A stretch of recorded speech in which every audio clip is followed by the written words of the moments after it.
11 years I've been living in Peru, and I have to say, I made a very nice life for myself. I plan on being here for a long time, but I do miss the United States.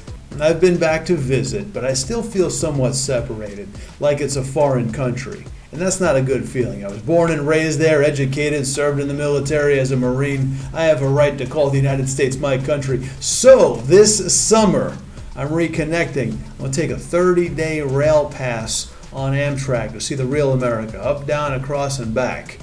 And to show how enthusiastic I am about the trip, that I want you to be part of this experience, every Monday you'll see a spotlight on another place in the United States of America. And today's place is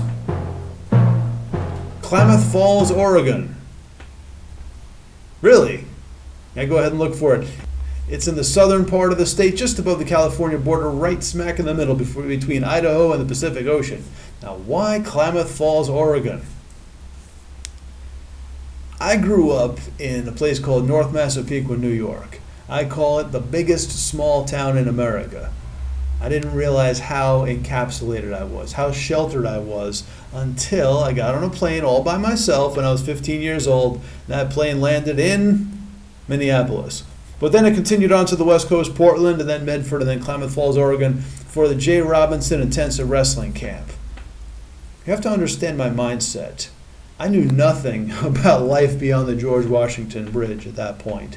And I grew up believing that New Yorkers are the toughest of the tough, that I could walk across the United States and just push people out of my way because I'm from New York.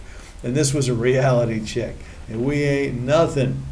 As you go across the country, you see people who've endured things that New Yorkers don't have to worry about.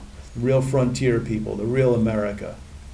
And once I got to Klamath Falls, I saw a world I'd never seen before. Lakes, mountains, altitude. And that's when I discovered things about myself. I discovered how much I loved to travel. And I discovered how much I loved great, wide open spaces. I discovered how much I hated country music. I've since learned to appreciate it, but back then I went from the world of Chuck D to Charlie Daniels. The adaptation was something else. This was, oh good God, shoot me, 32 years ago.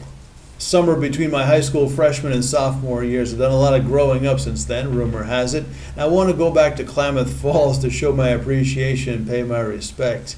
And also to see the town. I didn't see a whole lot of Klamath Falls. Most of my world was small then too, just from the dorms to the gym. I got out in town a few times to grab some pizza, but coming from New York, I'm not impressed with Oregon pizza. Far more impressed with the people than I am with the pizza. They put pineapples on it. That's why the first stop on my trip, I'll go from Fullerton, California to Union Station in LA, then up the California coast. Unless somebody convinces me to stop off in the Bay Area, first destination is Klamath Falls, Oregon. I look very much forward to seeing it again, to being there, to breathe in that mountain air. And if you're in Klamath Falls, let me know. We'll get together.